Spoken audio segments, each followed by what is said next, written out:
बार बार केवल रोना ही आ रहा था कि आप जैसी निष्ठाएं अगर किनका मिल जाए तो जीवन धन्य हो जाए। कल गुरुदेव तेग बहादुर सिंह जी महाराज का पावन चरित्र एकदम भाव में आया पढ़ रहे थे। कश्मीर के पंडितों को जब औरंगजेब ने हुक्म किया कि सब इस्लाम धर्म को स्वीकार करो नहीं तो कत्लेआम कर देंगे, और किया उसने बहुत कत्लेआम, समय दिया उसने। भागे वो लोग। उस समय महामहिम गुरु गादी पर तेग बहादुर सिंह विराजमान थे। उनकी चरण शरण में आए और कहा आप ही हमारे रक्षक हो, आप ही हमारी रक्षा कर सकते हो। उन्होंने कहा जाओ और बादशाह से कह दो। पूरा चरित्र तो बड़ा है कि अगर तेग बहादुर सिंह को इस्लाम स्वीकार करवा दो तो हम बिना किसी शर्त के सब कश्मीरी पंडित आपकी आज्ञा का पालन करेंगे। एक को परास्त कर दो तो हम सब परास्त ही हम स्वीकार कर लेंगे। फौरन उसने बहुत ही अन्य धर्मों की तरफ उसका नकारात्मक भाव था। उसने आदेश किया बंदी बना के तुरंत तेग बहादुर सिंह को दिल्ली में उपस्थित किया जाए। सैनिक गए। बल विक्रम गुरु गादी में प्रथम से चला आ रहा है। उनके पार्षद और उनकी सेना तेग बहादुर सिंह की स्पर्श नहीं करोगे। गुरु तेग बहादुर सिंह के सामने शर्त रखी कि बादशाह के सामने तुम चलते हो या तुम्हें बंदी बना के ले चले। उनका तुम चलो, हम सत्य पर चलने वाले हैं, हम स्वयं चल के आ जाएंगे, तुम्हें बंदी बनाने की जरूरत नहीं। बहुत ही नाम कीर्तन होते हुए, भगवत भक्ति का प्रचार करते हुए, खूब झूमते हुए पहुंचे। बादशाह ने तत्काल उनको काबू में किया। देखा कि अब वो तो अपने वैभव के साथ बंदी बना लिया और कहा हमारे धर्म को स्वीकार करो। तो उनका दुनिया में यदि एक ही धर्म चलाना होता तो भगवान ने अन्य धर्मों की स्थापना क्यों की?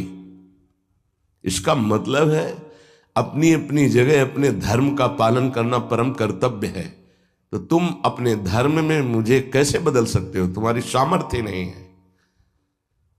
बड़ी कष्टप्रद परिस्थिति प्रकट की उसने। बहुत ही क्रूर कर्मी, एक नहीं बहुत महापुरुषों को, बहुत महापुरुषों को बहुत प्रकार से दंड दिया है इसने। एक लोहे के पिंजड़े में गुरु तेग बहादुर सिंह को बंद कर दिया। सैनिकों को, उसके पास अपार सैन्य बल था, तत्काल बंदी बना लिया गया। बहुत दिन तक उनको प्रताड़ित किया गया लोहे के पिंजड़े में, बहुत तरह से। हर बार वो उनसे जब पूछते अगर आप स्वीकार करें तो जो पद कहें, मैं अपने राज्य का बादशाह था और मैं दे सकता हूं, अगर नहीं स्वीकार करते तो परिणाम तुम्हें भयंकर भोगना होगा। तो उन्होंने हंसते हुए कहा कि प्रभु ने जिस धर्म में मुझे स्थापित किया है, तेरी सामर्थ्य क्या है? कड़वे ही शब्दों से, तेरी सामर्थ्य क्या है कि मुझे परास्त कर सके? और उस समय उन्होंने पद गाया, भाई मैं धनु पाइयो हरि नाम, मन मेरो धावन ते छूटियो, करी बैठो विश्राम। भाई मैं धनु पाइयो हरि नाम, माया ममता तन ते भागी, उपज्यो निर्मल ज्ञान। लोभ मोह यही परसि न साके, गही भगति भगवान भाई मैं, धन पाइयो हरिनाम। देखो, भीषण प्रताड़ना, कष्ट, मृत्यु भय उपस्थित, और वो गा रहे कि हे भाई मैंने हरिनाम रूपी परम धन पाया है। मन मेरो धावंत्य छूटियो, अब मेरा मन कहीं भाग कर नहीं जाता, दौड़ भाग खत्म हो चुकी है।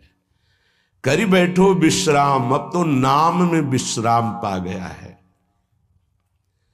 इस तन को पीड़ा पहुंचाई जा सकती, पर मेरा अब इस तन से कोई संबंध नहीं है, क्योंकि माया भाग गई है नाम के प्रभाव से। तन से कोई ममता नहीं रह गई। उपजियो निर्मल ज्ञान, इसी नाम के प्रभाव से निर्मल ज्ञान का प्रादुर्भाव हुआ है। लोभ मोह यही परसी न साके, गही भगति भगवान। कोई भी तुम प्रलोभन दो, हम मेरे मन को नहीं लुभायमान कर सकता, और कोई भी भय दो तो अब मेरे शरीर का मोह नहीं, क्योंकि मेरे हृदय में भगवान की भक्ति जागृत हो गई है।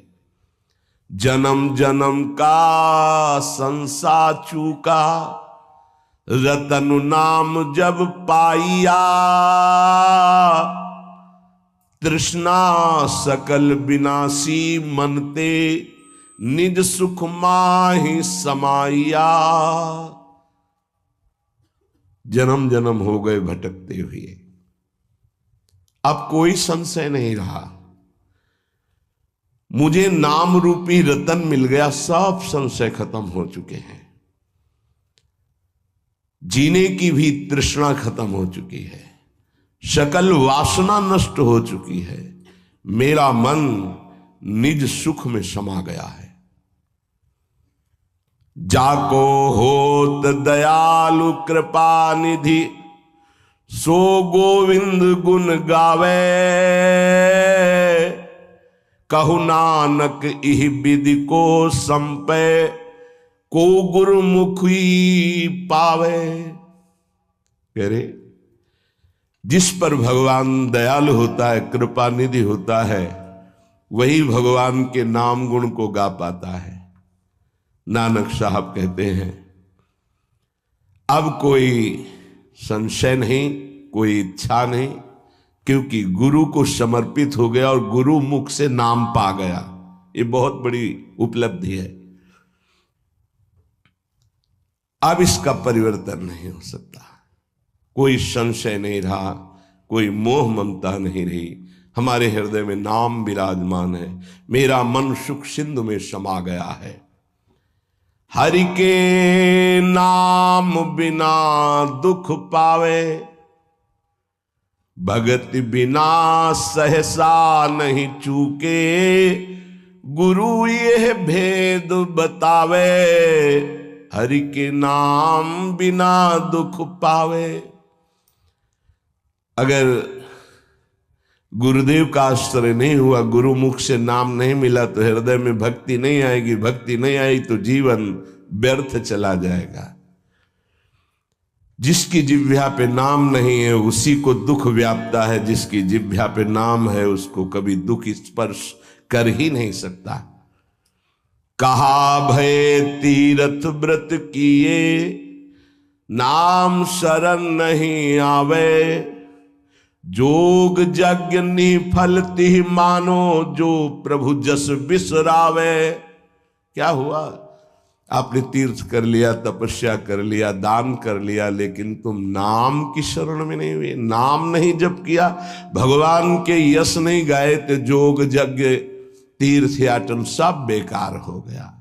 मान मोह दोनों को परिहरी, गोविंद के गुण गावे। कहु नानक विधि को प्राणी, जीवन मुकुट कहावे। जो निरंतर नाम जप करता है, भगवान का यश गाता है, नानक साहब कहते हैं वो जीवन मुक्त महापुरुष होता है। ये भारी दुख की परिस्थिति में आनंद मगन होकर, तिहि नर जन्म अकारत खोया, इहि राखो मन माही। तीरथ करत बिरत पुनि राखे, नहीं मनुआ बस जाए। अगर नाम जप नहीं चल रहा, गुरु शरण में नहीं, तो और सब करके देख लो, मन को वश में नहीं कर सकते हो। निफल धर्म ताहि तुम मानो, साच कहत मैं या को। तीरथ करे बिरत पुनि राखे, नहीं मनुआ बस जाको। मान लो मेरी बात, तुम्हारा तीर्थ, तुम्हारा वैराग्य, तुम्हारा सब धर्म कर्म व्यर्थ माना जाएगा यदि गुरु कृपा नहीं हुई तो तुम्हारा मन वश में नहीं होगा, मन नाम में नहीं लगेगा। जैसे पाहन जल मही राखी, भेदे नहीं ती पानी। तैसे ही तुम ताहि पिछानो, भगतहीन जो प्राणी। जो गुरु की शरण में नहीं आया उसका हृदय पत्थर जैसा कठोर होता है, चाहे जितना पानी डालो पसीजेगा नहीं, वो द्रवित नहीं होगा पत्थर।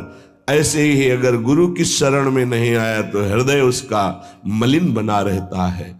जिसके हृदय में भक्ति नहीं जागृत हुई गुरु चरणों की, वो व्यर्थ जीवन है, मृत जीवन है। कलि में मुकुति नाम ते पावत, गुरु ही भेद बतावे। कहु नानक सोई नर गुरुआ, जो प्रभु के गुण गावे।